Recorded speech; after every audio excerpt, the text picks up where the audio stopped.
ஒரு பெரிய ஆறு, அதை கடந்து அடுத்த பக்கம் போகணும். இந்த பக்கம் 8 பேர் நின்றுட்டு இருக்கிறாங்க. 8 பேரும் சேர்ந்து ஒரு குழுவா வந்திருக்கிறாங்க. இவங்க எல்லாருமே பண்டிதர்கள், குருமார்கள், அதாவது அறிவாளிகள். இவங்க எல்லாரும் அந்த ஆற்றை கடந்து அடுத்த கரைக்கு போகணும். அப்புறம் அங்க இருந்து பக்கத்துல இருக்கிற ஒரு ஊருக்கு போய் சேரணும். கரை ஓரமா ஒரு படகு கட்டி கிடந்தது. அதுல ஏறி உக்காந்தாங்க. அது மூலமா அடுத்த கரைக்கு போய் சேர்ந்தாங்க. அங்க போய் கரையேறின உடனே அவங்களுக்குள்ள ஒரு விவாதம். அறிவாளிகள் இல்லையா, அதனால ஒருத்தர் சொன்னார், இந்த படகு நமக்கு உதவி செஞ்சிருக்குது. அது செஞ்ச உதவி மூலமா தான் நாம 8 பேரும் இந்த ஆற்றை கடந்து இந்த பக்கம் வந்திருக்கிறோம். இது செஞ்சிருக்கிற உதவிக்கு நாம நன்றி செலுத்தணும், பதில் மரியாதை செய்யணும். அதை எப்படி செய்யறது அப்படின்னார். இன்னொருத்தர் அதுக்கு ஒரு யோசனை சொன்னார்.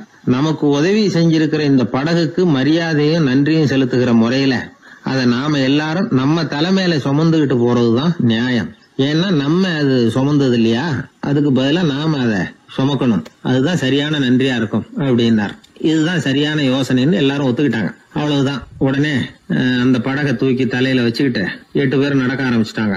அப்படியே அவங்க போக வேண்டிய கிராமத்துக்கு போய் சேர்ந்தாங்க. அந்த ஊர் மக்களுக்கு இது வேடிக்கையா இருந்தது.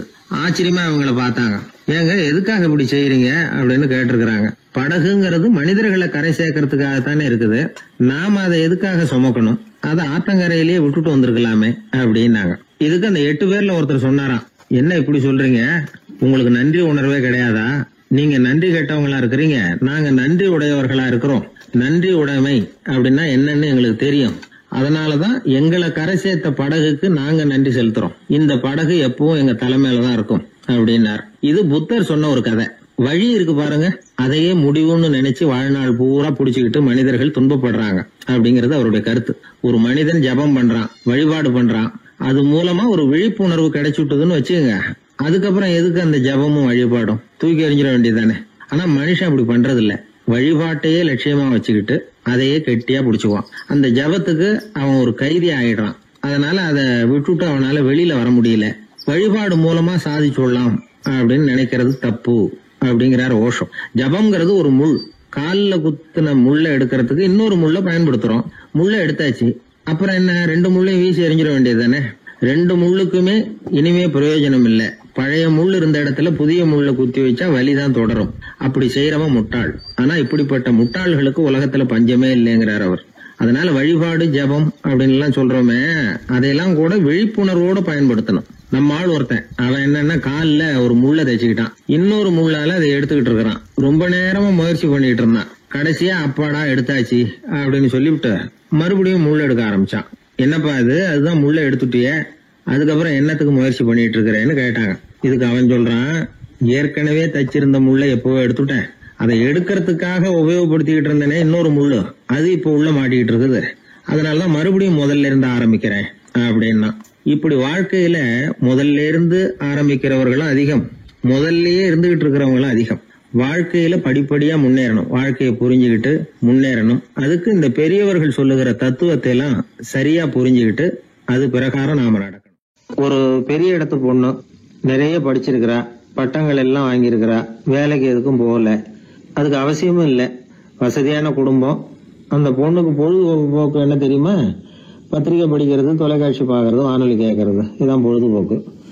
முக்கியமா அதுல வர்ற விளம்பரங்களை கவனிக்கிறது. சந்தைக்கு ஏதாவது புதுசா பொருள் வந்திருந்தா உடனே காரை எடுத்துட்டு போக வேண்டியது, அதை வாங்கிட்டு வந்துட வேண்டியது. ஒரு நாள் அது மாதிரி ஒரு விளம்பரம் கண்ணில் பட்டது. புதுமையான சமையல் செய்யக்கூடிய சாதனம் ஒன்று வந்திருக்கிறதாக செய்தி. உடனே அதை வாங்கணும்னு ஆசை. வழக்கம் போல அன்னைக்கு சாயந்தரமே காரை எடுத்துட்டு புறப்பட்டா. பார்த்தா விலை அதிகம்தான், இருந்தாலும் அதை பத்தி எல்லாம் கவலைப்படல. அதிக விலை கொடுத்து அந்த சமையல் இயந்திரத்தை வாங்கிட்டு வந்துட்டா. ஒரு பெரிய அழகான அட்டைப்பெட்டிக்குள்ள அது இருந்தது. துண்டு துண்டு பாகங்களா அதுக்குள்ள அடுக்கி வைக்கப்பட்டிருந்தது. அதை ஒன்னோட ஒண்ணு சேர்த்து முழு இயந்திரமா ஆக்கிய வேண்டியது நம்ம வேலை. அதெல்லாம் எப்படி ஒண்ணு சேர்க்கறது? அதுக்காக ஒரு கையேடு அது உள்ளேயே வச்சிருக்கிறாங்க. அந்த பொண்ணு வீட்டுக்கு வந்தா அட்டைப்பூட்டியை பிரிச்சா, ஒவ்வொரு துண்டு பாகத்தை எடுத்து வெளியில வச்சா, பக்கத்துல அந்த விவர புத்தகத்தை வச்சுக்கிட்டா. அது பிரகாரம் அந்த பாகங்களை இணைச்சு பார்த்தா சரியா வரல. மறுபடியும் எல்லாத்தையும் பிரிச்சு பரப்பி வச்சுட்டு ஆரம்பத்துல இருந்து வர்றா, அப்பவும் சரியா வரல.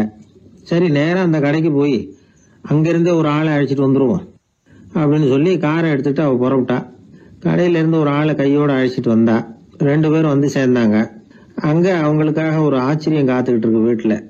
என்ன ஆச்சுன்னா, அந்த சமையல் இயந்திரம் அழகா கோக்கப்பட்டு அங்க இருக்குது. அது மட்டும் இல்ல, அதுல சமையல் வேலையும் நடந்துகிட்டு இருக்குது.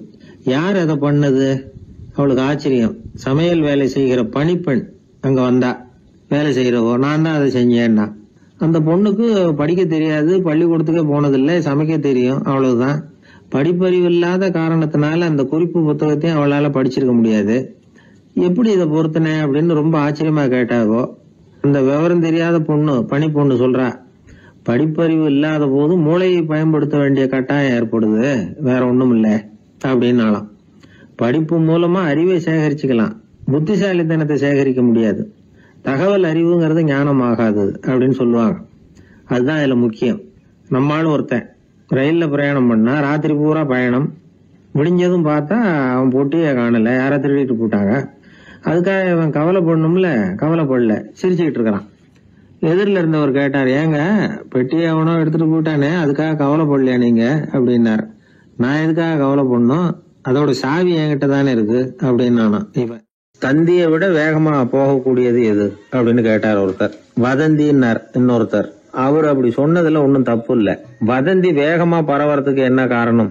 1க்கு 2 மிகைப்படுத்தி சொல்ற மனுஷ சுபாவம் ஒரு காரணம், சொல்றத அப்படியே நம்புறது இன்னொரு காரணம். எப்பொருள் யார் யார் வாய் கேட்பினும் அப்பொருள் மெய்ப்பொருள் காண்பது அறிவு அப்படின்னாரு வள்ளுவர்.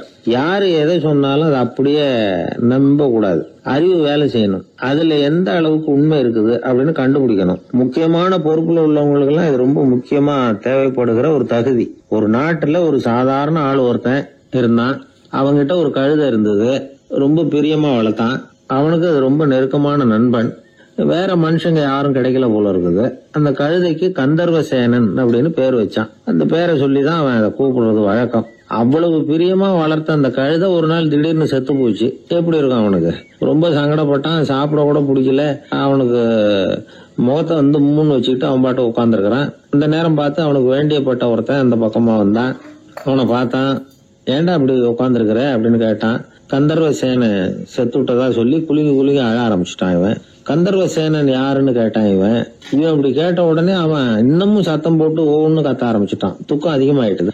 அவன் அழற வேகத்தை பார்த்ததும், சரி கந்தர்வசேனன்கிறது முக்கியமான ஒரு பெரிய மனுஷன் போல இருக்கு அப்படின்னு இவன் முடிவு பண்ணிட்டான். நம்ம ஃப்ரெண்டோட துக்கத்தை நாமளும் பகிர்ந்துக்கணும்னு நினைச்சான். உடனே தலையை மொட்டை அடிச்சுக்கிட்டான், மீசை எடுத்துட்டான், கருப்பு உடை போட்டுக்கிட்டான். கந்தர்வசேனன் இறந்த செய்தி இப்படி காத்து வாக்குல பரவ ஆரம்பிச்சது ஊர் பூரா. ஊர்ல உள்ளவங்க எல்லாம் இந்த செய்தியை கேட்டதும் அவங்களும் தலையை மொட்டை அடிச்சுக்கிட்டு கருப்பு துணி போட்டுக்க ஆரம்பிச்சுட்டாங்க. ஒரே நாள்ல நகரம் பூராவும் துக்கத்துல ஆழ்ந்து போச்சு. எங்க பார்த்தாலும் மொட்டை தலை, கருப்பு துணி. அந்த நாட்டு அமைச்சர் இதை பார்த்தார். ஜனங்கள்லாம் வருத்தமா இருக்கிறாங்களே அப்படின்னு நினைச்சு சில பேரை கூப்பிட்டு விசாரிச்சார், என்ன விஷயம் அப்படின்னு. கந்தர்வசேனன் செத்துட்டார், அதனாலதான் இப்படி துக்கம் அனுஷ்டிக்கிறோம் அப்படின்னாங்க. அவராவது கொஞ்சம் யோசனை பண்ணி பார்த்திருக்கலாம்ல. கந்தர்வசேனன்னு சொல்றீங்களே, யார் அது அப்படின்னு விசாரிக்கலாம்ல. விசாரிக்கல. மக்கள் துயரத்துல நாமளும் பங்கு எடுத்துக்கணும் அப்படின்னு தான் அவர் நினைச்சார். அவரும் உடனே மொட்டை அடிச்சுக்கிட்டு கருப்பு சட்டை போட்டு ஆரம்பிச்சுட்டார். அமைச்சர் இப்படி இருக்காருங்கிற செய்தி அரசருக்கு எட்டுச்சு. அவர் என்ன பண்ணாரு, அவரும் மொட்டை போட்டுக்கிட்டு தூக்கம் அனுஷ்டிக்க ஆரம்பிச்சுட்டார். அன்னைக்கு ராத்திரி ராஜா மொட்டை தலையோட அந்த புறத்துக்கு வர்றார், முகத்தை முன்னு வச்சுக்கிட்டு. ராணி பார்த்தாங்க. என்னங்க இது, என்ன விஷயம், உங்க துக்கத்துக்கு என்ன காரணம்னு கேட்டாங்க. ராஜா ரொம்ப கவலையோட, கந்தர்வசேனன் செத்துட்டாராம், ஜனங்கள்லாம் வருத்தத்துல இருக்கிறாங்க, அதனால நானும் அவங்களோட துக்கத்துல பங்கெடுத்துக்கிறேன், ஒரு ராஜாவோட கடமை இல்லையா அது அப்படின்னார். அது சரி, கந்தர்வசேனன் யாரு, உங்க அப்பாவா அண்ணனா, எதுக்காக தலைய மொட்டை அடிச்சிங்க அப்படின்னு கேட்டாங்க ராணி. அதுக்கப்புறம் தான் ராஜா யோசிக்க ஆரம்பிச்சார். ஆமா, அதுவும் சரிதானே, நாம என்னத்துக்கு அவசரப்பட்டு இப்படி பண்ணோம் அப்படின்னு சொல்லி நினைச்சுக்கிட்டு அதுக்கப்புறம் அமைச்சரை கூப்பிட்டார். அப்புறம் விவரம் கேட்டார், யாருங்க இது கந்தர்வசேனங்கிறது யாருன்னு கேட்டார். அவரும் அதுக்கப்புறம் தான் யோசிக்க ஆரம்பிச்சார். அவரு ஜனங்களை கூப்பிட்டு விசாரிச்சார். ஒவ்வொருத்தரா விசாரிச்சுக்கிட்டே கடைசியா அந்த ஆளுகிட்ட போய் சேர்ந்தாங்க. கந்தர்வசேனன் யாருன்னு கேட்டாங்க. என்னோட கழுதைன்னு அவன். ராஜாவும் மந்திரியும் தலையை தொங்க போட்டுக்கிட்டாங்க. எல்லாரும் சொல்றதையும் கண்ணை மூடிட்டு நம்ப ஆரம்பிச்சா கதை இப்படிதான் போய் முடியும். இந்த காலத்துல எல்லாம் சில பேர் சொல்ற விஷயம் கப்சா மாதிரி இருக்கும், ரீல் விடுறார் அப்படின்னு நினைப்போம். ஆனா அதுலயும் உண்மை இருக்கும். ஒருத்தர் ரொம்ப பெருமையா சொன்னார், சார் 10 பேர் ஒரே குடையில வந்தோம் சார், ஒரு சொட்டு தண்ணி கூட எங்க யார் மேலயும் படல சார் அப்படின்னார். 10 பேர் ஒரே குடையில வந்திருக்கிறாங்க, ஒரு சொட்டு தண்ணி கூட மேல படலையாம். பெருமையா சொன்னார். அது எப்படிங்கன்னு கேட்டோம். அவரு சொல்றாரு, ஏன்னா அப்ப மழையே பெய்யல சார் அப்படின்னார். நம்ம உடம்புல ரத்த அழுத்தம் இருக்குதே, அது நல்லதா கெடுதலாம். உடனே அது கெடுதல்னு தான் சொல்லுவோம். ஆனா உண்மை அது இல்ல. இயற்கையா உள்ள ரத்த அழுத்தம் நம்ம உடம்புக்கு தேவையான ஒண்ணு. அந்த அழுத்தம் அதிகமா போனாதான் கெடுதல். அததான் நாம பிபின்னு சொல்றோம். ஆனா அது உண்மையிலேயே உயர் ரத்த அழுத்தம், ஹைப்பர் டென்ஷன். இதயம்ங்கிறது ஓயாம வேலை செஞ்சுக்கிட்டு இருக்கிற ஒரு பம்பு. இதயம் சுருங்கி ரத்தத்தை பம்பு செய்யறப்போ ரத்த அழுத்தம் கூடுதலா இருக்கும். இதுக்கு பேரு சிஸ்டாலிக் பிளட் பிரஷர் அப்படின்னு பேர். இதயம் விரிந்த நிலைக்கு திரும்புறப்ப ரத்த அழுத்தமும் குறையுது. இதுக்கு பேரு டயஸ்டாலிக் பிளட் பிரஷர் அப்படின்னு பேர். இப்படி இது மாறி மாறி இருக்கும். இந்த பிபி 140/90 இப்படின்லாம் சொல்றாங்கல்ல, இதுதான். சீரா இருக்க வேண்டிய ரத்த அழுத்தம் ஒரு அளவுக்கு மேல அதிகரிச்சுட்டா ஆபத்து ஆரம்பம்னு அர்த்தம். சரி, இந்த உயர் ரத்த அழுத்தம் உண்டாகிறதுக்கு என்ன காரணம்? இதனாலதான் இது வருதுன்னு ஒரு காரணத்தை குறிப்பிட்டு சொல்ல முடியாது. ஆனா வம்சாவளி காரணம், ரொம்ப டென்ஷனான சூழ்நிலையில வேலை செய்யறது, உடம்பு குண்டா இருக்கிறது, இதெல்லாம் இந்த ஹை பிபிக்கு துணை செய்யுது. அப்படிதான் எடுத்துக்க வேண்டியிருக்குது. இது கிருமியினால ஏற்படுற வியாதி இல்ல, உடம்புல ஏற்படுற ஒரு பழுது, அவ்வளவுதான். இப்ப 40 வயசுக்கு மேலதான் பொதுவா இது பாதிக்கும். அதெல்லாம் சரி. ஒருத்தருக்கு உயர் ரத்த அழுத்தம் இருக்குது, அதை கட்டுப்படுத்துறதுக்கு வழி ஏதாவது உண்டா அப்படின்னா உண்டு. மருந்து கொடுத்தும் சரி பண்ணலாம். மருந்து இல்லாத சிகிச்சை முறைகளும் இருக்குது. இப்ப மருந்து சாப்பிடுறதுன்னா டாக்டர் கிட்ட போயிடலாம். அதுக்கு இப்ப சுமாரா 30 விதமான மருந்துகள் இருக்குதான். மருந்தோட உடல் கட்டுப்பாடும் மனக்கட்டுப்பாடும் சேர்ந்ததுன்னா ரொம்ப விசேஷம். அது இருக்கட்டும், மருந்து இல்லாம நாம செய்ய வேண்டியது என்ன, அதை தெரிஞ்சுக்குவோம். முதல்ல சீரான உடற்பயிற்சி, வாக்கிங் ரொம்ப நல்லது. மனசை அமைதிப்படுத்துறதுக்கு யோகாசனம், ஆழ்நிலை தியானம், இது மாதிரியான பயிற்சிகள் நல்லது. ஒரு காலத்துல யோகாசனம் பண்ணுங்க, தியானம் பண்ணுங்கன்னு சொன்னா ஒரு மாதிரியா பார்த்தாங்க. இப்ப மருத்துவ நிபுணர்களே அதெல்லாம் ரொம்ப அவசியம்தான் அப்படின்னு சொல்றாங்க. இன்னொரு அதிசய சிகிச்சை முறை இப்போ வழக்கத்துக்கு வந்திருக்குது. பயோ ஃபீட்பேக் அப்படின்னு பேர். மூளையின் அழுத்த அலைகளை பதிவு பண்ணி அதை மறுபடியும் உடம்புக்குள்ள செலுத்தி இந்த ரத்த அழுத்தத்தை சீராக்கி போடுறாங்க. சில பேருக்கு இந்த ஹை பிபி பார்டர் லைன்ல இருக்கும். அவங்களுக்கெல்லாம் மருந்துகள் அவசியம் இல்லை. வாழ்க்கை முறையில சில மாற்றங்களை பண்ணிக்கிட்டாவே போதும். பிஹேவியரல் மாடிஃபிகேஷன்ஸ் சொல்றாங்க. அது எப்படின்னா, பரபரப்பான வாழ்க்கை முறையை தவிர்க்கணும். புகைப்பிடிக்கிற பழக்கம், மது அருந்தும் பழக்கம், இதெல்லாம் இருந்தா விட்டுடணும். சாப்பாட்டுல உப்பை குறைக்கணும். கொழுப்பு சத்து ஆகாரங்களை குறைச்சிக்கணும். முடிஞ்சா விட்டுடலாம். குடும்பத்துல ஏற்கனவே யாருக்காவது ஹை பிபி இருந்தா சந்ததிகள் ஜாகிரதையா இருக்கணும். நடுத்தர வயசை அடைஞ்சவங்க அப்பப்ப அந்த பிபி செக் பண்ணிக்கிறது நல்லது. டாக்டர் சொல்றத நம்மள பல பேர் சரியாவே கேட்கறது இல்ல. அதனாலதான் இடைஞ்சல். ஒரு ஆளு பிபின்னு சொல்லி டாக்டர் கிட்ட போனான். உடம்பு குண்டா இருக்கு, அதை குறைக்கணும், முதல்ல தினமும் உடற்பயிற்சி பண்ணு அப்படின்னாரு. சரின்னு சொல்லிவிட்டு வந்தான், செஞ்சான். கொஞ்ச நாள் கழிச்சு மறுபடியும் டாக்டர் கிட்ட போனான். என்னப்பா எக்ஸசைஸ் பண்ணியா அப்படின்னு கேட்டார். தினமும் பண்ணேன் டாக்டர்னா. என்ன பண்ணேன்னு கேட்டார். முன்னெல்லாம் சிகரெட்டை கடையில வாங்குவேன், இப்ப நான் அப்படி வாங்குறத விட்டுட்டேன். தினமும் நானே என் கையாலேயே உருட்டி தயார் பண்றேன் டாக்டர். இது ஒரு எக்ஸசைஸ் தானே அப்படின்னா. ஒரு தடவை கலைவாணர் NS கிருஷ்ணன் பேராசிரியர் கல்கியை சந்திச்சு பேசிக்கிட்டு இருந்தாராம். கலைவாணர் கல்கியை பார்த்து, எனக்கு கதை எழுத ஆசையா இருக்கு, எப்படி எழுதுறதுன்னு கேட்டாராம். கதை எழுதுறதுக்கு 4 மை வேணும்னாராம் கல்கி. அப்படியா, அப்படின்னா என்னென்ன கலர் மை அப்படின்னு கேட்டிருக்காரு கலைவாணர் சிரிச்சுக்கிட்டே.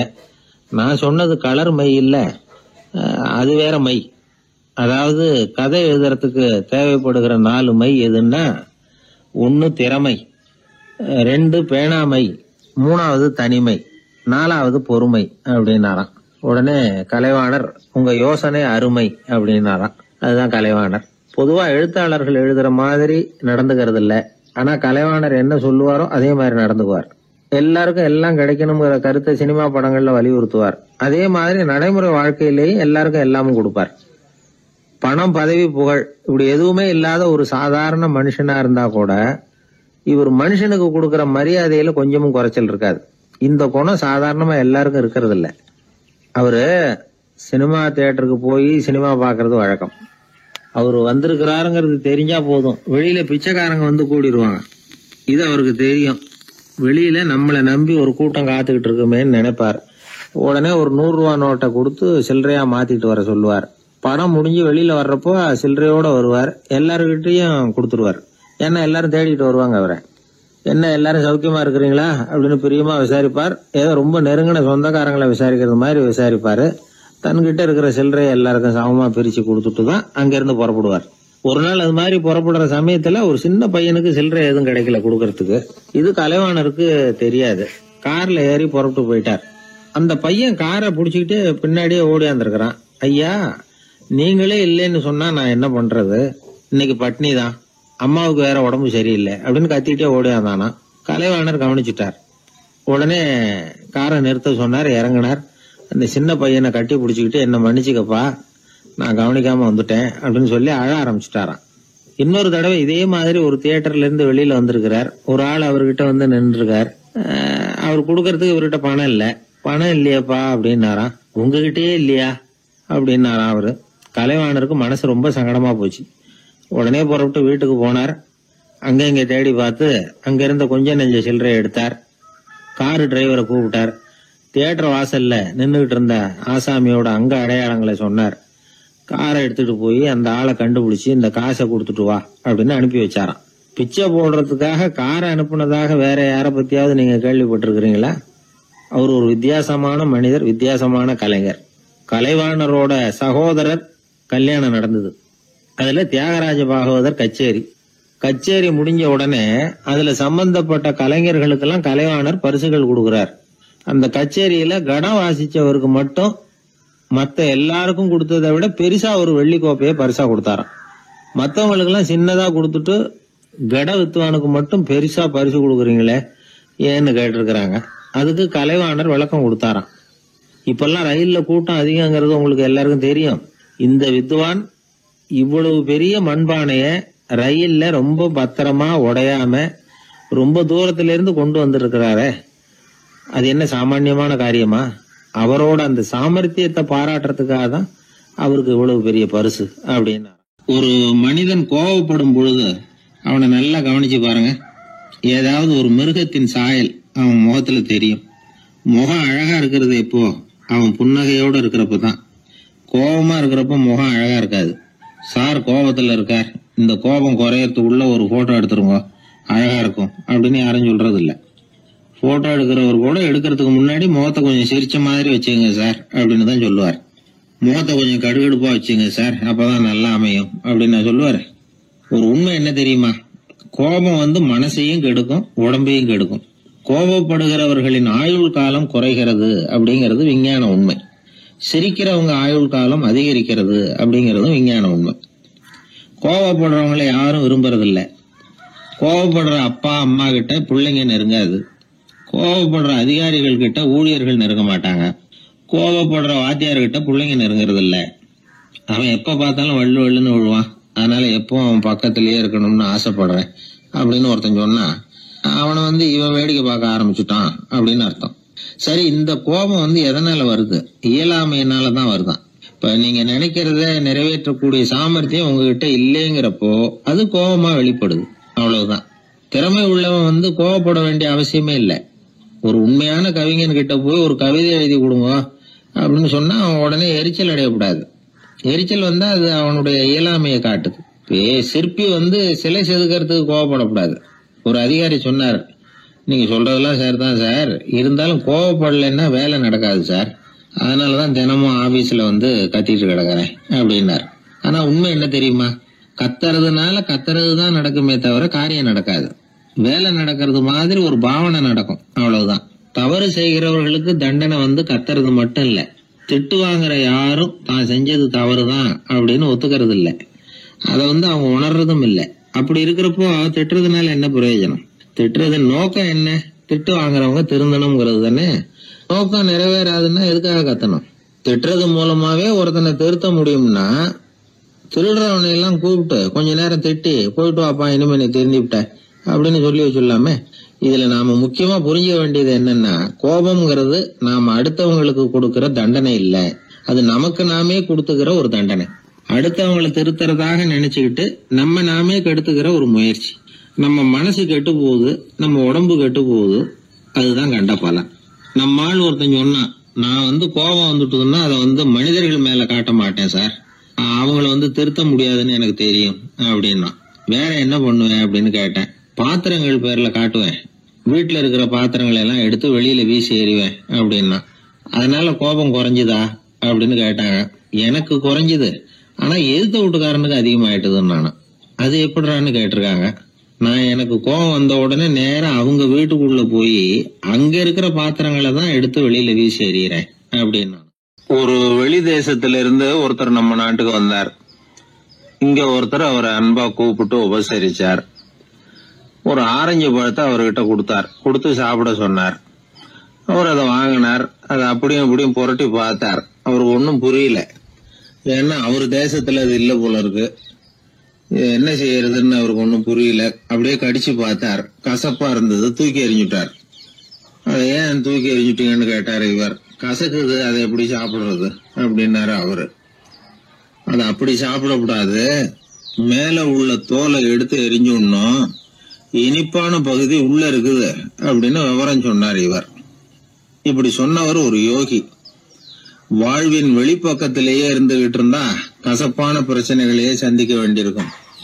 உள்பக்கத்துக்கு போகணும், அப்பதான் அங்க இருக்கிற இனிப்பை உணர முடியும் அப்படிங்கிறார் அந்த யோகி. நாமெல்லாம் 2 வகையான வாழ்க்கை வாழறோமா.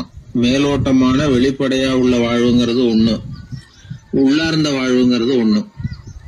வாழ்வின் வெளிப்புறம் பிரச்சனைகளும் சவால்களும் நிறைஞ்சது, உள்புறம் அமைதியா இருக்கிறது.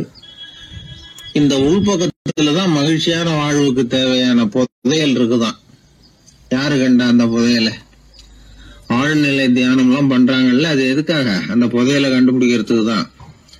நாம் அந்த உள்பக்கத்துக்கு போய் அங்க உள்ள ஊக்க சக்தியையும் புத்திசாலித்தனத்தையும் பொறுக்கி எடுத்துக்கிட்டு அன்றாட வாழ்க்கையில அதையெல்லாம் உபயோகப்படுத்தணும். மனசு ஒரு குரங்கு மாதிரி அலையுதுங்கிறோம், அதை கட்டுப்படுத்த முடியலங்கிறோம். மனசு அலையிறது உண்மைதான். தேனி எதுக்காக அலையுது? தேனுக்காக அலையுது. அது மாதிரிதான் மனசும் அலையுது. மகிழ்ச்சி, சாந்தி இதுகளை தேடி அலையுது. மனசை உள்பக்கமா அலைய விடணும். மகிழ்ச்சியான வாழ்வுக்கு என்னென்ன தேவைங்கிறத இந்த யோகி சொல்றார். ஊக்கம், புத்திசாலித்தனம், அமைதி, சாந்தம். இது எல்லாம் நம்ம கிட்ட நமக்குள்ளேயே இருக்குது. அதனாலதான் சொர்க்கம் நமக்குள்ளே இருக்குன்னு சொல்றது. புதையல நமக்குள்ளேயே வச்சுக்கிட்டு அதை தேடி புலம்பிக்கிட்டு இருக்கிறது ரொம்ப வேடிக்கைங்கிறார் அவர். இதெல்லாம் கேட்கறப்போ உங்கள பல பேருக்கு கோபம் கூட வரலாம். என்ன சார் இது, இன்று ஒரு தகவல்ல ஏதாவது உபயோகமா சொல்லுவீங்கன்னு பார்த்தா என்னமோ தத்துவம் எல்லாம் பேசிக்கிட்டு இருக்கிறீங்களேன்னு நினைக்கலாம் நீங்க. இதுவும் உபயோகமான விஷயம்தான். நாம தியானம் அது இதுன்னு எதுவும் பண்ணலன்னா கூட மனசுல அழுத்தமோ இறுக்கமோ இல்லாம எப்பவும் சந்தோஷமா இருக்கிறதுக்கு பழகிக்கிட்டா அதுவே போதும்.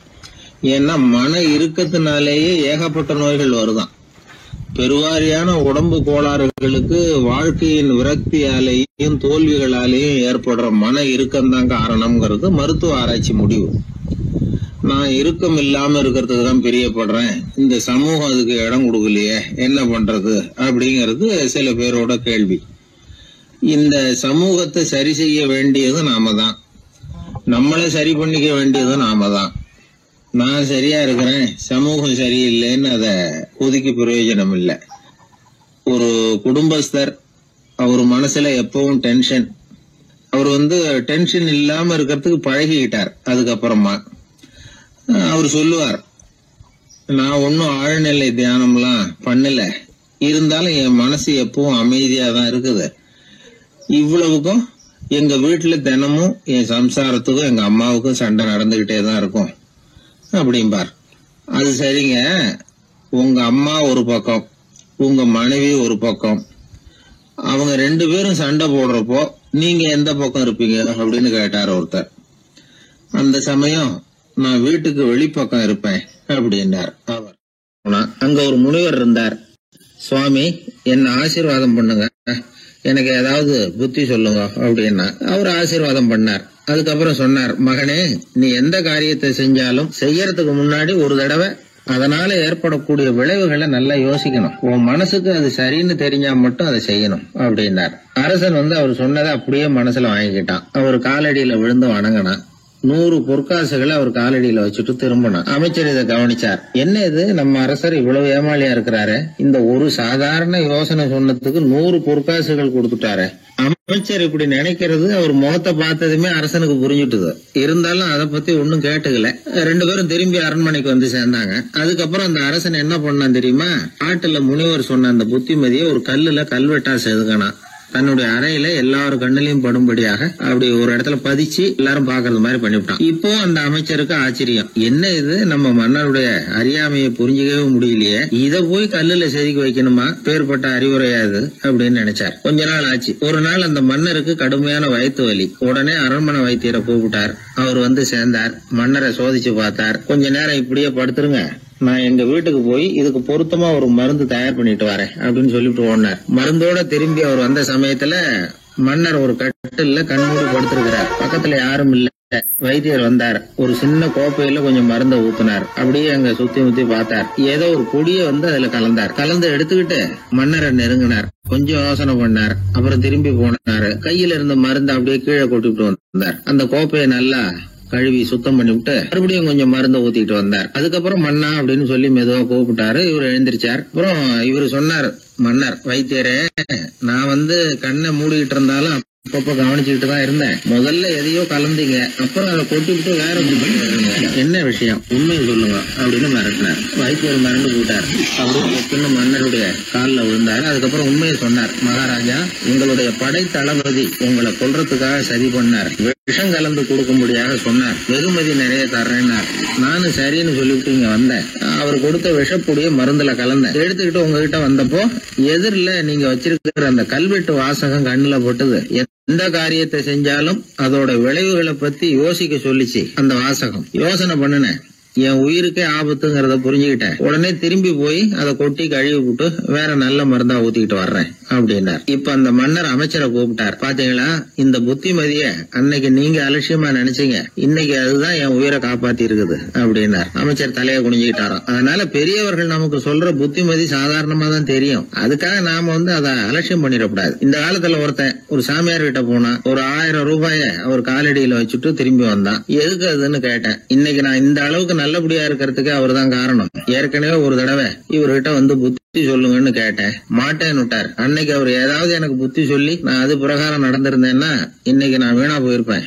அதுக்காக ஒரு நன்றியை தெரிவிக்கிறதுக்காக தான் இன்னைக்கு வந்தேன், இந்த காணிக்கையை செலுத்துறேன் அப்படின்னு சொல்லிவிட்டு அவன் பாட்டு தெருவில் இறங்கி நடந்து போனான். உழைப்பும் நேர்மையும் உயர்வதற்கு வழிகள்.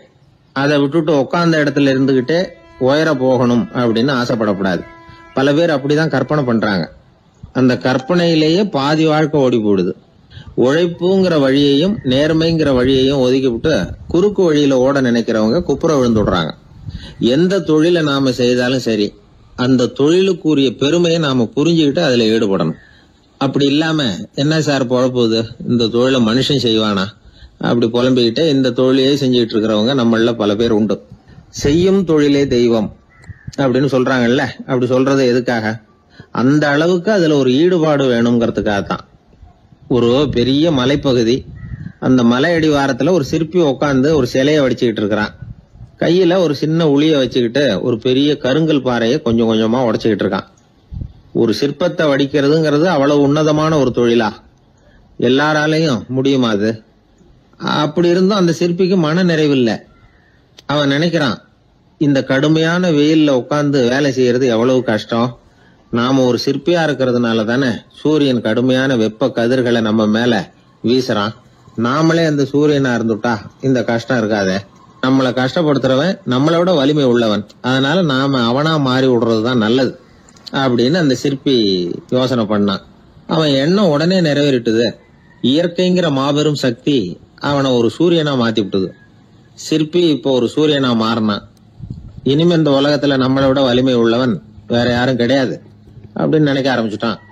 அவனுக்கு மகிழ்ச்சியா இருந்தது. அந்த மகிழ்ச்சி அதிக நேரம் நீடிக்கல. ஏன்னா கொஞ்ச நேரத்துல ஆகாயத்துல கரிய மழை மேகங்கள் அப்படியே சூழ்ந்து வந்தது. சூழ்ந்து வந்த மேகங்கள் சூரியனை மறைக்க ஆரம்பிச்சது. இப்போ சூரியனா இருந்த அந்த சிற்பி நினைச்சு பாக்குறான், என்ன இது, என்னையே இந்த மேகம் மூடி மறைக்குதுன்னா அது என்னை விட பெரிய ஆளாதான் இருக்கணும். அதனால இனிமே நாம சூரியனா இருக்கக்கூடாது, நாம மேகமா தான் இருக்கணும், அதுதான் கௌரவம் அப்படின்னு நினைக்க ஆரம்பிச்சிட்டான். இப்பவும் பாருங்க, இயற்கை அவனுடைய ஆசையை நிறைவேற்றி வச்சது. சூரியனா இருந்த சிற்பி மேகமா மாறினான். வான வீதியில அப்படியே உல்லாசமா வர ஆரம்பிச்சான். அந்த உல்லாசமும் அதிக நேரம் நீடிக்கல. எதிரில் பார்த்தா பிரம்மாண்டமான மலைகள் வழியை அடைச்சிட்டு நிக்குது. வேகமா வந்த மேகம் மலையில மோதிக்கிட்டுது. அந்த மலையை தாண்டி அப்பால செல்ல முடியல. இப்போ அந்த மேகம் நினைக்குது, நாம எந்த தடையும் இல்லாம அந்தரத்துல மிதந்து வர்றோம். நம்மையே போக விடாம தடுக்குதுன்னா அந்த மலைக்கு எப்பேற்பட்ட வலிமை இருக்கணும். இனிமேல நாம மேகமா இருந்து பிரயோஜனம் இல்ல, இருந்தா மலையா இருக்கணும், அதுதான் பெருமை அப்படின்னு நினைக்க ஆரம்பிச்சான். இப்பவும் பாருங்க, இயற்கை அவனுடைய ஆசையை நிறைவேற்றி வச்சது. மேகமா இருந்த சிற்பி மலையா மாறினான். பெரிய மலை பூமிக்கும் வானத்துக்குமா நின்றுகிட்டு இருக்கு. இனிமே நமக்கு எந்த கவலையும் இல்லை அப்படின்னு நினைச்சது அந்த மலை. இப்படி நினைச்சுக்கிட்டு இருந்த வேளையில அந்த மலையோட காலடியில அடிவாரத்துல ஏதோ சத்தம் கேட்டது. என்ன சத்தம் இது அப்படின்னு சொல்லி அந்த மலை மெதுவா குனிஞ்சு பார்த்துதான். பார்த்தா அங்க ஒரு மனுஷன் தன்னுடைய கையில உளிய வச்சுக்கிட்டு மலையை கொத்திக்கிட்டு இருக்கிறான். ஏதோ ஒரு சிற்பத்தை வடிக்கிறதுக்காக அவன் முயற்சி பண்ணிட்டு இருக்கிறான். இப்போ அந்த மலை நினைச்சுதான், மலையையே ஒருத்தன் உடைக்கிறான்னா அவன் எப்பேற்பட்ட வலிமை உள்ளவனா இருக்கணும். இனிமேலும் மலையா இருந்து பிரயோஜனம் இல்ல, மனுஷனா மாறணும், அதுதான் சரி அப்படின்னு நினைச்சுதான். அந்த வினாடியே அந்த மலை ஒரு மனுஷனா மாறிச்சு. அவன் கையில ஒரு உளி, பழையபடியே ஒரு கருங்கல் பாறையை கொத்த ஆரம்பிச்சான். அந்த ஆள் பழைய நிலைமைக்கு வந்துட்டான். இந்த கதையிலிருந்து நாம தெரிஞ்சுக்க வேண்டியது என்னன்னா, தன்னுடைய உண்மையான பலம் என்னங்கிறது தெரியாமலே தாவி தாவி தடுமாறிக்கிட்டு இருக்கிறான் மனுஷன் அப்படிங்கிறது தான். இனிமேலாவது அதை புரிஞ்சுக்கணும்.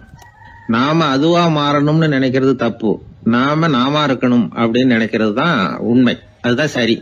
அந்த சிற்பி என்னன்னோ கற்பனை பண்ணி கடைசியில மறுபடியும் சிற்பியாகவே வந்து சேர்ந்தான் பாருங்க. அதனால நம்முடைய உண்மையான பலம் என்ன அப்படிங்கறத தெரிஞ்சுக்கிட்டு நடந்துகிட்டோம்னா வாழ்க்கையில எப்பொழுதும் வெற்றி நிச்சயம். பண்றதுன்னு எனக்கு புரியல அப்படின்னு கவலைப்பட்டார் ஒரு அப்பா. என்ன பண்றது, அப்பாவோட குணம் கொஞ்சமாவது பிள்ளைக்கும் இருக்கதானே செய்யும்னா, அட போங்க சார், அவனை அடக்கிறதுக்கு ஏதாவது வழி சொல்லுவீங்கன்னு பார்த்தா நீங்க என்னோட சரித்திரத்தை புரட்ட ஆரம்பிச்சுட்டீங்களே. அப்புறம் கேட்டேன் அவரை, சரி பையன் அடம் பண்ண அவனை நீங்க எப்படி அடக்குறீங்க அதை சொல்லுங்க முதல்ல, அதுக்கப்புறம் என் யோசனையை சொல்றேன் அப்படின்னு. அவரு சொன்னார், வேற என்ன பண்ணுவேன், மிரட்டுவேன், அடிப்பேன், அவ்வளவுதான் எனக்கு தெரியும்னார். அடிச்சா அடங்கிடுவானா பையன் அப்படின்னு கேட்டேன். அது எப்படிங்க அடங்குவான், இன்னமும் தீவிரமா அடம் பண்ண ஆரம்பிச்சிருவான், கத்தி ரகலை பண்ணிவிடுவான் அப்படின்னார். குழந்தை அடம் பண்றானேங்கிற கவலை பல குடும்பங்கள்ல உள்ள ஒரு பிரச்சனை தான். இதுக்கு இப்ப மருத்துவர்கள் ஒரு சுலபமான வழியை சொல்றாங்க. அது என்னன்னா, ஒரு குழந்தை அடம் பண்ணிச்சுன்னா அதை அடிக்கப்படாதான், அதுக்கு பதிலா வேற ஒரு காரியம் பண்ணலாமா. அது என்னன்னா, குடும்பத்துல இருக்கிற எல்லாரும் ஒண்ணு சேர்ந்து அந்த குழந்தைகிட்ட கொஞ்ச நேரம் பேசாம இருந்தோம்னுமா, பேச்சை நிறுத்திக்கணும். குழந்தையால பேசாம இருக்க முடியாது, அது யோசனை பண்ணும், தன்னுடைய தவறை உணர்ந்து அது வருந்த ஆரம்பிக்கும். இப்படி தொடர்ந்து செஞ்சுக்கிட்டு வந்தா குழந்தை கொஞ்ச நாள்ல அடம் பண்றதை நிறுத்தி விடுமா. இது டாக்டர்கள் இப்ப சொல்லி கொடுக்கற ஒரு யோசனை. அதே மாதிரி சில குழந்தைகள் சரியான காரணம் இல்லாம அடம் பண்ணணுங்கிறதுக்காகவே கத்துது பாருங்க, அதை நிறுத்துறதுக்கு கூட ஒரு வழி இருக்குது. அது என்ன வழின்னா, அது அழற சமயத்துல அந்த சத்தத்தை ஒரு டேப் ரெக்கார்டர் மூலமா பதிவு பண்ணி வச்சுக்கணும். குழந்தை கத்த ஆரம்பிக்குதுன்னு வைங்க, உடனே ஏற்கனவே பதிவு பண்ணி வச்சிருக்கிற அழுகை சத்தத்தை போட்டு அந்த குழந்தை காதுல விழறது மாதிரி பண்ணணும். தன்னுடைய அழுகை சத்தத்தை கேட்க ஆரம்பிச்ச உடனே அந்த குழந்தை தான் அழறத நிறுத்திக்குமா. சில குழந்தைகள் சாப்பிட மாட்டேன்னு அடம் பண்ணும். வளர்ந்த குழந்தைய வற்புறுத்தி சாப்பிட சொல்லக்கூடாது. சில பேர் என்ன பண்ணுவாங்கன்னா, கட்டாயப்படுத்தி சாப்பாட்டை திணிப்பாங்க. அதெல்லாம் ரொம்ப தப்பு. குழந்தைக்கு விவரம் தெரிஞ்சதுக்கு அப்புறம் சாப்பாட்டு விஷயத்துல நீங்க தலையிட வேண்டிய அவசியமே இல்லை. பசிச்சா சாப்பிடணுங்கிறது அதுக்கு புரியும். அது தானாவே சுதந்திரமா எடுத்து போட்டு சாப்பிடுறதுக்கு அனுமதிக்கணும். நீங்க போய் அதுகிட்ட நின்றுட்டு சாப்பிடு சாப்பிடு அப்படின்னு வற்புறுத்திக்கிட்டு இருக்க கூடாது. நீங்க அதை வற்புறுத்தாம இருந்தா அது உங்களை வித்தியாசமா பார்க்க ஆரம்பிக்கும். உண்மையிலேயே பசி இருந்ததுன்னா தனக்கு எவ்வளவு தேவையோ அவ்வளவு எடுத்து போட்டுக்கிட்டு அந்த குழந்தை சாப்பிட்டுக்கும், எந்த பிரச்சனையும் இருக்காது. ஆக இது மாதிரியான சில நுட்பங்களை நாம மனசுல வச்சுக்கணும். அப்படி வச்சுக்கிட்டோம்னா வீட்டுல குழந்தைகளால எந்த பிரச்சனையும் இருக்காது. இந்த காலத்து பையன் ஒருத்தன், அவன் ரொம்ப கவலையோட வந்தான். என்னப்பா விஷயம்னு விசாரிச்சேன். எங்க அப்பா என்கிட்ட 1 மாசம் உன் கூட பேச மாட்டேன் போ அப்படின்னு சபதம் போட்டுட்டாருன்னா, அதுக்காகவா இப்படி கவலைப்படுறேன்னு கேட்டேன். இல்லைங்க, அந்த 1 மாச கெடு இன்னையோட முடியுது, அதுக்காக கவலைப்படுறேன் அப்படின்னா. ஒரு பெரிய சிந்தனையாளர் இருந்தார். அவர் ரஷ்யாவில் இருந்தார். நிறைய புத்தகங்கள் எழுதியிருக்கிறார். அவர் பேரு ஓஸ்பென்ஸ்கி. உலகின் மிகச்சிறந்த 3 புத்தகங்கள்ல ஒண்ணு இவர் எழுதியிருக்கிறார் அப்படின்னு கூட சொல்றது உண்டு. அப்பேற்பட்ட எழுத்தாளர். அந்த காலத்துல குருஜீஃப் அப்படின்னு சொல்லி ஒரு பெரியவர் இருந்தார். ரொம்ப எளிமையான வாழ்க்கை வாழ்ந்துகிட்டு இருந்தவர். இவரை தேடி அந்த எழுத்தாளர் வந்தார். ஐயா, உங்ககிட்ட சில கேள்விகள் கேட்டு விளக்கம் பெறலாம்னு வந்திருக்கிறேன்னார். உடனே அந்த பெரியவர் என்ன செஞ்சார் தெரியுமா? ஒரு வெற்று காகிதத்தை எடுத்தார், அவர்கிட்ட கொடுத்தார். இந்தாங்க, இதை வச்சுக்கங்க, நாம 2 பேரும் பேசுறதுக்கு முந்தி நீங்க ஒரு காரியம் பண்ணணும்னார். என்ன செய்யணும் சொல்லுங்கன்னார் அவரு. இந்த காகிதத்துல உங்களுக்கு தெரிஞ்சதெல்லாம் என்ன, தெரியாததெல்லாம் என்ன அப்படிங்கிற பட்டியலை எழுதிட்டு வாங்க. அதுக்கு பிறகு உங்களுக்கு தெரியாத விஷயங்களை பத்தி நாம 2 பேரும் உரையாடலாம். ஏன்னா உங்களுக்கு தெரிஞ்சதை பத்தி நாம பேசி பிரயோஜனம் இல்லை, தெரியாததை பத்தி பேசினாதான் உங்களுக்கு அது உபயோகமா இருக்கும் அப்படின்னார். இவர் இப்படி சொன்னது அந்த எழுத்தாளருக்கு கொஞ்சம் தர்ம சங்கடமா இருந்தது. நாம எப்பேற்பட்ட சிந்தனையாளர், நம்மள போய் இவர் இப்படி எழுத சொல்றாரு அப்படின்னு நினைச்சாரு. இருந்தாலும் அந்த பெரியவர் பேர்ல இவருக்கு ரொம்ப மரியாதை. அதனால அவர் கொடுத்த காகிதத்தை வாங்கிட்டு தனியா ஒரு இடத்துல போய் உட்கார்ந்தார். யோசிக்க ஆரம்பிச்சார். முதல்ல யோசிச்சார், கடவுளை எனக்கு தெரியுமா அப்படின்னு. கடவுளை பற்றித்தான் எனக்கு தெரியுமே தவிர கடவுளை தெரியாதுங்கிறது புரிஞ்சுது. அதனால தனக்கு தெரிந்த ஒரு விஷயம் கடவுள் அப்படின்னு அவரால் குறிப்பிட முடியல. அடுத்தபடி ஆத்மாவை பத்தி சிந்திச்சார். ஆத்மாவை பற்றித்தான் நமக்கு தெரியுமே தவிர ஆத்மா நமக்கு தெரிஞ்ச விஷயமா இருக்கல அப்படிங்கறது புரிஞ்சுது. அதனால ஆத்மாவையும் தெரிஞ்ச பட்டியல்ல சேர்க்க முடியல. இப்படி ஒவ்வொன்னா அவர் யோசிக்க யோசிக்க எதுவுமே நமக்கு தெரியலங்கிறது அவருக்கு தெளிவாச்சு. நேரா எழுந்திரிச்சு அந்த பெரியவர்கிட்ட போனார். ஐயா, உங்களை சந்திக்கிற வரைக்கும் எவ்வளவோ விஷயங்கள் எனக்கு தெரிஞ்சிருக்கிறதாக நினைச்சேன். ஆனா உங்ககிட்ட நிறைய கேள்விகள் கேட்கணுங்கிற ஆர்வத்தோட தான் வந்தேன். ஆனா நீங்க கேட்ட ஒரு கேள்விக்கு விடை காண முயன்ற போது எனக்கு எதுவுமே தெரியலங்கிறத புரிஞ்சுக்கிட்டேன் அப்படின்னார். அப்படின்னா உலக புகழ்பெற்ற இவ்வளவு புத்தகங்களை உங்களால எப்படி எழுத முடிஞ்சதுன்னு கேட்டார். இவர் சொன்னார், ஐயா, இப்பதான் எனக்கு புரியுது. எனக்கு தெளிவில்லாத பல விஷயங்களையும் நான் எழுதியிருக்கிறேன். அவையெல்லாம் வெறும் வார்த்தை குவியல்கள்ங்கிறத நான் இப்ப உணர்றேன். வார்த்தைகளே அறிவு அப்படிங்கிற மயக்கத்திலிருந்து இப்ப நான் விடுபட்டுட்டேன். அறிவுத்துறையில நான் ஒரு பூஜ்யம்ங்கிறது புரிஞ்சு போச்சு அப்படின்னார். இப்ப பெரியவர் சொன்னார், இப்பதான் உங்களுக்கு உண்மையான அறிவு ஏற்பட ஆரம்பிச்சிருக்குது. எப்போ ஒரு மனிதன் தன்னுடைய அறியாமையை உணர ஆரம்பிக்கிறானோ அப்போதுதான் அறிவின் தொடக்கத்துல அடி எடுத்து வைக்கிறான் அப்படின்னார். அதுக்கு பிறகு என்னாச்சு தெரியுமா? இந்த எழுத்தாளர், சிந்தனையாளர் ஓஸ்பென்ஸ்கி புஸ்தகம் எதுவுமே எழுதலையாம், அதோட விட்டாராம். நம்முடைய அறியாமை நமக்கு புரிய ஆரம்பிச்சுட்டுதுன்னா நமக்கு அறிவு வளர ஆரம்பிச்சுட்டுதுன்னு அர்த்தம். அது நமக்கு புரியறது இல்லை, அதுதான் சிக்கல். ஒரு நண்பர் சொன்னார், சார், நான் எப்போ வீட்டை பூட்டி விட்டு வெளியூர் போனாலும் திருடன் பூட்டை உடைச்சு விடுறான். அதனால இப்ப புத்திசாலித்தனமா ஒரு காரியம் பண்ணிவிட்டு உங்க ஊருக்கு வந்திருக்கிறேன்னார். என்ன செஞ்சிருக்கிறீங்கன்னு கேட்டேன். வீட்டை பூட்டாமலே வந்துட்டேன் அப்படின்னார். உபயோகமா இருக்கு அப்படின்னார். உடனே பார்வை இல்லாத அந்த பெரியவர் சொன்னாரு, வெளிச்சம்னு ஒண்ணு உண்மையிலேயே இருக்குதா அப்படின்னு கேட்டாராம். உண்மையிலேயே வெளிச்சம் இருக்குங்க அப்படின்னு சொல்லி இருக்கிறாங்க, அதை நான் நம்ப மாட்டேன் அப்படின்னாரா அவரு. சூரியன் இருக்கு, சந்திரன் இருக்கு, நட்சத்திரம் இருக்கு அப்படின்னு எல்லாம் சொல்லி பார்த்துருக்குறாங்க, அதையெல்லாம் ஒத்துக்கிறேன். ஆனா அதையெல்லாம் என்ன கொஞ்சம் தொட்டு பார்க்க விடுங்களேன் அப்படின்னாராம். அதையெல்லாம் தொட்டு அறிய முடியாது அப்படின்னு சொல்லி இருக்கிறாங்க. அப்படின்னா முகர்ந்து அறியற, மோந்து பாக்குறேன், மோர்ந்து பார்க்க விடுங்க, ஏதாவது வாசனை வருதான்னு பாக்குறேன் அப்படின்னு இருக்காரு. அதுவும் முடியாதேன்னாங்களாம். பெரியவர் யோசனை பண்ணிருக்கிறார். சரி, பரவாயில்ல, முரசு அடிக்கிறது மாதிரி அடிச்சு பார்க்கவாவது ஏற்பாடு பண்ணி கொடுங்க, அதை அடிச்சு பார்த்து அதோட சத்தத்தை உணர்ந்துக்கிறேன் அப்படின்னாராம். அதாவது ஒளியின் ஒலியை, அதாவது வெளிச்சத்தின் சத்தத்தை புரிஞ்சுக்கிறேன் அப்படின்னு சொல்லியிருக்கிறார். அதுக்கும் சாத்தியம் இல்லைன்னு சொல்லியிருக்கிறாங்க. சரி, அதுவும் முடியலன்னா அந்த வெளிச்சத்துல கொஞ்சம் எடுத்து என் கையில கொடுங்க, வாயில போட்டு சாப்பிட்டு பாக்குறேன் ருசி எப்படி இருக்குன்னு அப்படின்னு சொல்லி பார்த்திருக்காரு. எந்த வகையிலயும் அவரை அதை ஒத்துக்க வைக்க முடியல. சுத்தி இருந்தவங்க எல்லாம் குழம்பி போயிட்டாங்க. என்னங்க, நாங்க சொல்றத நீங்க நம்பலையா அப்படின்னு கேட்டிருக்காங்க. என்னுடைய 4 புலன்களுக்கும் புலப்படாத ஒன்ன நான் மாயை அப்படிங்கிறேன். நீங்க என்ன அவமானப்படுத்துறதுக்காக இப்படி சொல்றீங்கன்னு நினைக்கிறேன். ஏதோ உங்களுக்கு எல்லாம் பார்வைன்னு ஒண்ணு இருக்கிறதாகவும் அது எனக்கு இல்லைங்கிறதாகவும் சொல்லி என்ன நீங்க அவமதிக்கிறீங்க அப்படின்னார். தர்க்க சாஸ்திரத்துல மேதையான அந்த பெரியவர். சுத்தி இருந்தவங்க பார்த்தாங்க, வெளிச்சம் இருக்குங்கிறத இவர் நம்பணும், இவரை நம்ப வைக்கணும் அப்படின்னா அது புத்தரால தான் முடியும் அப்படின்னாராம் ஒருத்தர். சரி அவர்கிட்டயே போவோம் அப்படின்னு சொல்லி எல்லாரும் அவர்கிட்ட போய் சேர்ந்தாங்க. விவரத்தை சொன்னாங்க. புத்தர் சிரிச்சாராம். எப்படிப்பட்டதுன்னு நான் நினைக்கிறேனோ, அதாவது உண்மை, அப்படித்தான் அவரும் நினைக்கிறார். எதையும் அனுபவபூர்வமா உணர்ந்தாதான் நம்ப முடியும். ஒளிய அனுபவித்து அறியாத வரையில அது இருக்கிறதா இல்லையா அப்படிங்கிற கேள்விக்கு இடம் கிடையாது. அதனால அவரு அதை நம்பாததும் சரிதான் அப்படின்னு சொன்னாராம் புத்தர். அதுக்கப்புறம் சொல்லியிருக்கார், உங்களை குணப்படுத்தி கொள்ளலாம், உங்களுக்கு தேவை ஞானி கிடையாது, உங்களுக்கு தேவை மருத்துவர் அப்படின்னாரா. ஒரு டாக்டர் கிட்ட அழைச்சிட்டு போயிருக்கிறாங்க. பார்வை கிடைச்சிட்டுது. வெளிச்சத்தை கண்டதும் அவர் மகிழ்ச்சி அடைஞ்சார். புத்தரை வணங்கினார். நான் வாதம் பண்ணேன், நீங்க எதிர்வாதம் பண்ணல, என்னுடைய பிரச்சனை மருத்துவரால் தான் தீரும் அப்படின்னு சொல்லி எனக்கு பார்வை கிடைக்க செஞ்சீங்க அப்படின்னாராம். மனித குலத்துல ரொம்ப அதிகமானவர்கள் நிலைமை இப்படித்தான். கண்ணை மூடிக்கிட்டு அதை சரின்னு ஒருத்தர் வலியுறுத்தி சொல்லிட்டு இருந்தா அவருக்கு உதவுறது அப்படிங்கறது முடியாத காரியம். இந்த காலத்துல சில பேர் கண்களை திறந்துகிட்டே சில காரியங்கள் பண்ணுவாங்க. அது தப்புன்னு அவங்களுக்கு பின்னாடி தான் புரியும். ஒருத்தர் தன்னுடைய வலது காலில் கட்டு போட்டுக்கிட்டு அப்படி வந்தார். என்ன ஆச்சுன்னு விசாரிச்சாங்க. எங்க வீட்டு கண்ணாடி ஜன்னல்களை வெளிப்போக்கமா இருந்து சுத்தப்படுத்திக்கிட்டு இருந்தேன், சரியா தொடச்சிக்கிட்டு இருக்கோமா அப்படின்னு கொஞ்சம் பின்னாடி தள்ளி நின்னு பார்த்தேன் அப்படின்னார். அதுக்கும் உங்க கால் உடைஞ்சதுக்கும் என்ன சம்பந்தம்னு கேட்டாங்க. நான் குடியிருந்தது 4வது மாடியாச்சே அப்படின்னாராம். ஊர்ல ஒரு மன்னர் இருந்தார். அவரு பக்கத்து தேசத்து மேல படையெடுக்கணும்னு நினைச்சுக்கிட்டு இருந்தார். அதையும் தன்னுடைய நாட்டோட சேர்த்துக்கணுங்கிற ஆசை.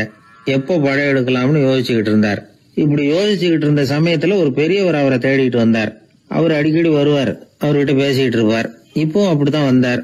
என்ன மன்னா யோசனைன்னாரு. இவர் தன்னுடைய யோசனையை சொன்னார். இந்த சமயத்துல மன்னருக்கு தாகம் எடுத்தது, தண்ணி குடிக்கணும் போல இருந்தது. உடனே அங்க இருந்த ஒரு அரண்மனை பணியாளரை கூப்பிட்டார். போய் கொஞ்சம் தண்ணி கொண்டு வாப்பா அப்படின்னார். அந்த பணியாளர் போனார். ஒரு கோலையில தண்ணி கொண்டு வந்தார். ராஜா கிட்ட நீட்டினார். ராஜா அதை வாங்கி குடிக்கிறதுக்காக வாயிட்ட கொண்டுட்டு போனார். அந்த நேரம் பார்த்து மன்னா கொஞ்சம் பொறுங்கன்னார் இந்த பெரியவர். ஆவலோட குடிக்க போன மன்னர் அப்படியே நிறுத்திக்கிட்டு பெரியவரை பார்த்தார். இப்ப அந்த பெரியவர் சொன்னார், மன்னா இப்ப உங்களை விட வலிமை உள்ள ஒரு சக்தி உங்களுக்கு தண்ணி கொடுக்க மறுத்துடுதுன்னு வைங்க, உங்களை குடிக்க விடாம தடுத்துடுது அப்படின்னா இப்ப இந்த ஒரு கோவள தண்ணீரை என்ன விலை கொடுத்து வாங்குவீங்க அப்படின்னு கேட்டார். இப்ப எனக்கு இருக்கிற தாகத்துக்கு என்னுடைய அரசாங்கத்துல பாதியையாவது கொடுத்து இந்த தண்ணியை வாங்கறதுக்கு தயங்க மாட்டேன்னார் அவர். சரி இப்ப அந்த தண்ணியை குடிங்கன்னார் பெரியவர். மன்னர் ஆவலோட அந்த தண்ணியை குடிச்சு முடிச்சார். அதுக்கப்புறம் கொஞ்ச நேரம் தன்னுடைய படையெடுப்பு பத்தி சொல்லிட்டு இருந்தார். கொஞ்ச நேரம் கழிச்சு மறுபடியும் இந்த பெரியவர் கேட்டார், மன்னா இப்போ நீங்க ஒரு கோவள தண்ணீரை குடிச்சு முடிச்சுட்டீங்க. இப்ப அந்த தண்ணீர் உங்க உடம்ப விட்டு வெளியில வரக்கூடிய பாதை அடப்பட்டு போச்சு அப்படின்னு வச்சுங்க, அதை வெளியேற்றுவதற்காக நீங்க எவ்வளவு செலவழிப்பீங்க அப்படின்னு கேட்டார். மன்னர் யோசனை பண்ணார். அப்படி ஒரு நிலைமை ஏற்பட்டு போச்சுன்னா என்னுடைய அரசாங்கம் பூராவையும் அதுக்கு ஈடா தர்றதுக்கு கூட தயங்க மாட்டேன்னார். இப்ப அந்த பெரியவர் சொன்னார், எந்த அரசாங்கத்தின் மதிப்பு ஒரு கோவள தண்ணீர் அளவுக்கு கூட இல்லையோ அந்த அரசாங்கத்தை அடையணுங்கிற பேராசையில மனிதர்கள் தங்களுடைய சகோதரர்கள் கூடவே சண்டை போட்டுக்கிறாங்களே, அதுல ஏதாவது அர்த்தம் இருக்குதா அப்படின்னாராம். மன்னருக்கு இப்பதான் அர்த்தம் புரிஞ்சுதான். மனசுல தெளிவு உண்டாச்சு. தன் மனசுக்குள்ள உண்டான வெறிய விரட்டி அடிச்சு விட்டார். அதுக்கப்புறம் நிம்மதியா ஆட்சி புரிஞ்சார். இப்படி ஒரு கதை. உயிருக்கு என்ன விலை கொஞ்சம் யோசனை பண்ணி பாருங்க. ஆனா அது இப்ப எவ்வளவு மலிவா போயிட்டுது, அதையும் யோசனை பண்ணி பாருங்களேன். ஆசை பேராசையா மாறுது, அப்புறம் அது வெறியா ஆகுது, அதுக்கப்புறம் பைத்தியம் பிடிக்குது. இந்த காலத்து மனிதர்களுக்கு 2 விதமான பைத்தியம் பிடிச்சிருக்கிறதாக ஒரு பெரியவர் சொல்றார். ஒன்னு பணம், இன்னொன்னு அதிகாரம். இதெல்லாம் எவ்வளவு காலத்துக்கு நீடிக்கும்? ஒரு சர்வாதிகார நாட்டுல 3 பேர் ஜெயில இருட்டு அறையில பேசிக்கிட்டு இருக்கிறாங்க. நீ எப்படி இந்த ஜெயிலுக்கு வந்த அப்படின்னு ஒருத்தர் கேட்டாராம். இந்த நாட்டு ராஜாவை ஆதரிச்சு நான் பிரச்சாரம் பண்ணினேன், அதனால கூட்டத்துல தகராறு வந்துட்டுது, கலவரமா போச்சு, அதுக்கு நான் தான் காரணம்னு அரெஸ்ட் பண்ணி இங்க கொண்டாந்து போட்டாங்க அப்படின்னாரா அவரும். சரி நீ எப்படி இங்க வந்த அப்படின்னு இன்னொருத்தரை பார்த்து கேட்டிருக்காரு. நான் இந்த நாட்டு ராஜாவை எதிர்த்து பிரச்சாரம் பண்ணேன், அதனால கலவரம், அரெஸ்ட் பண்ணி கொண்டாந்து போட்டாங்கன்னார். சரிப்பா நீ எப்படி அங்க வந்த அப்படின்னு 3வது ஆளை பார்த்து இவங்க கேட்டாங்களாம். இதுக்கு அந்த ஆள் மெதுவா வெளிச்சத்துக்கு நான் தான் இந்த நாட்டு ராஜா அப்படின்னா. சில பேருக்கு தொட்டதெல்லாம் வெற்றியா முடியும், சில பேருக்கு தொட்டதெல்லாம் தோல்வியா முடியும். இதுல உள்ள ரகசியம் என்ன அதை தெரிஞ்சுக்கணும்னா இந்த கதையை கேளுங்க. ஜப்பான்ல ஒரு பெரிய வீரர் இருந்தார். அவர் பேரு நொபுனாகா. அவர்கிட்ட இருந்த படை வீரர்கள் கொஞ்சம் பேர் தான். சிறிய படை பலத்தை வச்சுக்கிட்டு பெரிய பெரிய படைகளை எல்லாம் முறியடிச்சிருக்கிறார். அவர் அவ்வளவு சாமர்த்தியம் உள்ளவர். ஒரு தடவை எதிரி மீது படையெடுத்து போயிருக்கிறார். அப்போ அவருடைய படை வீரர்களுக்கும் தளபதிக்கும் ஒரு சந்தேகம் வந்துட்டுது. இந்த போர்ல நாம வெற்றி பெற முடியுமா அப்படிங்கிற சந்தேகம் இருந்தாலும் இதை எப்படி தலைவர்கிட்ட தெரிவிக்கிறது? ரொம்ப யோசனை பண்ணாங்க. கடைசியா கொஞ்சம் துணிச்சலை வரவழைச்சுக்கிட்டு மெதுவா கேட்டுட்டாங்க. அவரு பார்த்தார், சரி அதை நாம முடிவு செய்ய வேணாம். புத்த விகாரத்துக்கு போயிட்டு வருவோம், பூவா தலையா போட்டு பாத்துருவோம், என்ன வருதோ அது பிரகாரம் செயல்படுவோம். என்ன சொல்றீங்க? ஏன்னா போருக்கு செல்லும் பொழுது முழு மனசோட போகணும், ஊசலாட்டம் இருக்கக்கூடாது அப்படின்னார். தளபதியும் படை வீரர்களும் சரின்னு ஒத்துக்கிட்டாங்க. உடனே அவங்க எல்லாரும் அங்க பக்கத்துல இருந்த கோயிலுக்கு போனாங்களாம். தலைவர் உள்ள போனார். எல்லாரும் ஆவலோட வெளியில காத்துக்கிட்டு இருக்கிறாங்க. ரொம்ப நேரத்துக்கு அப்புறம் அவர் வெளியில வந்தார். தளபதி, துணை தளபதிகள் எல்லாரையும் கிட்டத்துல கூப்பிட்டார். அவங்க முன்னிலையில ஒரு தங்க காசை எடுத்தார். இத பாருங்க, இப்ப பூவா தலையா போட்டு பாத்துருவோம். பூ வந்தா தோத்துருவோம், தலை வந்தா ஜெயிச்சிருவோம். அதனால பூ விழுந்தா போர் வேணாம், அதை தவிர்த்துருவோம். தலை விழுந்ததுன்னா போருக்கு போவோம். விதி இப்போ நம்ம கையில தான் இருக்கு. இங்க என்ன தீர்ப்பு கிடைக்குதோ அது பிரகாரம் நடப்போம் அப்படின்னு சொல்லிவிட்டு தங்க காசு சுண்டி போட்டார். அது அப்படியே சுழன்று மேல போய் கணீர்னு தரையில வந்து விழுந்தது. எல்லாரும் ஆவலோடு அதை குனிஞ்சி பாக்குறாங்க. தலை விழுந்திருக்குது. ஒரே மகிழ்ச்சி, ஆரவாரம். அதுக்கப்புறம் அவங்களுக்கு சந்தேகம் வரவே இல்லை. அப்படியே உறுதியான ஒரு முடிவோட போருக்கு போனாங்க. வெற்றியோட திரும்பி வந்தாங்க. வெற்றி விழா நடக்குது. தளபதி பேசுறார், இந்த வெற்றியை காசுதான் முடிவு பண்ணிச்சு, அதனால விதியை வெல்ல யாரால முடியும் அப்படின்னார். சொல்லிவிட்டு உட்கார்ந்தார். அப்போ அந்த தலைவர் தன்கிட்ட இருந்த அந்த தங்க காசை எடுத்து ரகசியமா தளபதி கிட்ட கொடுத்தாராம். தளபதி அதை வாங்கி பாக்குறாரு. அந்த நாணயத்துல 2 பக்கமும் தலை தான் இருக்குது. இதுல இருந்து என்ன தெரியுதுன்னா, வெற்றியின் ரகசியம் என்னன்னா மன உறுதி தான். எதை செஞ்சாலும் மனக்குழப்பம் இருக்கக்கூடாது. எண்ணி துணிக கருமம், இது வள்ளுவர் வாக்கு. பரீட்சை ரிசல்ட் வர்ற சமயம் ஒரு பையன் ஒரு காசை சுண்டி போட்டு தலையா பூவா பாத்துக்கிட்டு இருந்தான். என்னப்பா பாஸா ஃபெயிலா பாக்குறியா அப்படின்னு கேட்டாங்க. பரீட்சை ரிசல்ட்ட பொறுத்த வரைக்கும் எனக்கு சந்தேகம் இல்லை சார் அப்படின்னா. அப்புறம் எதுக்கு இது அப்படின்னு கேட்டாங்க. ரிசல்ட் வந்த பிறகு எங்க அப்பா என்ன திட்டுறதோட விட்டுருவாரா இல்ல அடிப்பாரா அப்படிங்கறத தெரிஞ்சுக்கிறதுக்காக இது அப்படின்னு. ஒரே ஒரு ஊர்ல ஒரு ராஜா இருந்தார். அவரு ஒரு வித்தியாசமான ராஜா. எந்த வகையில வித்தியாசமானவர்னு கேட்டா, மக்கள் கிட்ட வரி வசூல் பண்றதுல கொஞ்சம் வித்தியாசமானவர். மற்ற மன்னர்கள் மாதிரி ஒரு நேரடியா வரி வசூல் பண்றது இல்ல, கொஞ்சம் மறைமுகமா அதை பண்ணுவார். அது எப்படின்னா, ஒவ்வொரு குடிமக்களுக்கும் மாசம் 1 மரக்கால் நெல்லு மக்கள் கொடுக்கறது இல்ல, ராஜா மக்களுக்கு கொடுப்பார் 1 மரக்கால் நெல்ல. அதாவது அரண்மனையில இருந்து ஒவ்வொரு வீட்டுக்கும் நெல் வந்து சேர்ந்துரும். அந்த 1 மரக்கால் நெல்ல இவங்க வாங்கிட்டு அதுக்கு பதிலா 1 மரக்கால் அரிசியை ராஜாவுக்கு திருப்பி கொடுக்கணும். இதுதான் அந்த ஊர் வழக்கம். ராஜா வந்து ஜனங்களுக்கு நெல்லை கொடுத்துட்டு அதுக்கு பதிலா அதே அளவு அரிசியா திருப்பி வாங்கிக்குவார். இதை தவிர வரி ஏதும் வசூல் பண்றது இல்ல. இப்படி ஒரு ராஜா. இது மேம்போக்கா பாக்குறதுக்கு ஏதோ சாதாரணமா தெரிஞ்சாலும் குடிமக்கள் ரொம்பவும் கஷ்டப்பட்டாங்க. ராஜா கொடுக்கற நெல்லையும் அரிசியாக்கணும், அதோட இன்னும் ஒரு பாதி அரிசியை இவங்க சேர்த்தும் கொடுத்தாகணும். மக்கள் வந்து ராஜாவை திட்ட ஆரம்பிச்சுட்டாங்க. இந்த ராஜா எப்ப சாவார் அப்படின்னு எதிர்பார்க்க ஆரம்பிச்சுட்டாங்க. ஏன்னா ரொம்ப கஷ்டப்படுத்துறாரு அப்படின்னு. பல பேர் அந்த ஊர்ல வீட்டை காலி பண்ணி விட்டு வெளி தேசத்துக்கு போயிட்டாங்க. இங்க காலம் தள்ளுறது ரொம்ப கஷ்டம்னு. மக்கள் எதிர்பார்த்தது மாதிரியே நடந்தது. அந்த மன்னன் நோய் வந்து படுத்த படுக்கை ஆயிட்டான். ராஜா இப்படி சாக கிடக்குறாருன்னு தெரிஞ்சும் மக்கள் யாருமே வந்து பாக்கல. எப்படி பாப்பாங்க? அவர் தான் எப்ப போவாருன்னு பாத்துக்கிட்டு இருக்கிறாங்களே. என்ன ஏன் யாருமே வந்து பார்க்க மாட்டேங்கிறாங்க நம்ம குடிமக்கள்ல அப்படின்னு மந்திரி கிட்ட கேட்டார் ராஜா. நம்ம ஊர்ல மக்கள் எங்க இருக்காங்க பாக்குறதுக்குன்னாரு அவரு. ஏன் என்னாச்சு அவங்களுக்குன்னு கேட்டார். அமைச்சர் அப்பதான் அரசனுக்கு அவன் பண்ணின தவற வந்து சுட்டி காட்டினார். மக்களுக்கு இழைத்த கொடுமையை எடுத்து சொல்லி புரிய வச்சார். அதுக்கப்புறம் தான் மன்னருக்கு ஞானோதயம் வந்தது. செய்த பாவங்களை எண்ணி வருத்தப்பட்டான். மெதுவா அமைச்சர் பக்கம் திரும்பி, எங்க என் புள்ளன்னு கேட்டான். அவர் எங்கேயாவது ஊர் சுத்திக்கிட்டு இருப்பார், சூதாட்ட விடுதிகள்ல கிடப்பார் அப்படின்னாரு அமைச்சர். அவன் எங்க இருந்தாலும் உடனே அழைச்சிட்டு வாங்கன்னு உத்தரவு போட்டார் ராஜா. அடுத்த நாளே இளவரசனை கொண்டாந்து நிறுத்தினாங்க. தந்தையே என்ன செய்யணும்னா சொல்லுங்க அப்படின்னு கேட்டான் இளவரசன். அவர் சொன்னார், மகனே, மக்களுக்கு வந்து நான் பொல்லாதவன் ஆயிட்டேன், அவங்க எல்லாம் என்ன நல்லவன்னு சொல்லணும். அப்படி அவங்கள சொல்ல வைக்க வேண்டியது உன்னோட பொறுப்புன்னார். தந்தையே, நீங்க வந்து கவலைப்படாதீங்க, உங்களை ரொம்ப ரொம்ப நல்லவர்னு மக்கள் சொல்லும்படியாக நான் செய்யறேன் அப்படின்னா பையன். அதுக்கப்புறம் கொஞ்ச நாள்ல பையன் பட்டத்துக்கு வந்தான். அவன் என்ன பண்ணான், வரி வசூல் பண்ற முறையில ஒரு மாற்றத்தை உண்டு பண்ணான். என்ன மாற்றம் பண்ணனான்னா, ஒவ்வொரு வீட்டுக்கும் ஒரு மரக்கால் உமிய கொடுக்கறது, அதுக்கு பதிலா ஒரு மரக்கால் அரிசியை வாங்கிக்கிறது. அப்பா என்ன பண்ணாரு, நெல்லை கொடுத்துட்டு அரிசியா வாங்கினார். இவன் மகன் உமிய கொடுத்துட்டு அரிசியா வாங்கினான். கொஞ்ச காலம் ஆச்சு. ஒரு நாள் மந்திரியை கூப்பிட்டு கேட்டான், அமைச்சரே, நம்ம ஊர் மக்கள் என்ன பேசிக்கிறாங்க அப்படின்னு. உங்க அப்பா ரொம்ப நல்லவன்னு பேசிக்கிறாங்க அப்படின்னாரு அமைச்சர்.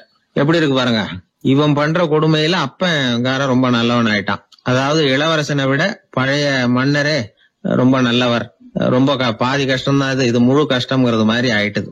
எப்படியோ அப்பாவுக்கு கொடுத்த வாக்க புள்ள காப்பாத்தி விட்டான். அதாவது மன்னர் ரொம்ப நல்லவர்னு சொல்ல வைக்கிறேன்னு தானே சொன்னான், அதே மாதிரி சொல்ல வச்சுட்டான். இந்த காலத்துல இது மாதிரி அப்பாவுக்கு உதவுற பிள்ளைகள் உண்டு. ஒரு பிள்ளையாண்டான்னு சொன்னான், நான் எங்க அப்பாவுக்கு ரொம்ப ரொம்ப உதவியா இருக்கிறேன் அப்படின்னா. அப்படியா, உங்க அப்பாவுக்கு ரொம்ப உதவியா இருக்கிறியா அப்படின்னா, உங்க அப்பா என்ன செஞ்சுட்டு இருக்காருன்னு கேட்டேன். சும்மாதான் இருக்கிறார் அப்படின்னா அவன். சும்மா இருக்கிறதுக்கு இவன் உதவியா இருக்கிறானா? இப்படி இருக்கிறாங்க. அதாவது நல்லவன் அப்படின்னு பேர் வாங்குறது ரொம்ப கஷ்டம். அத எந்த வகையில வாங்கணும்னு முடிவு பண்றதுதான் முக்கியம். அதனால வாழ்க்கையில நாம மன்னரா இருந்தாலும் சரி, சாதாரண மக்களா இருந்தாலும் சரி,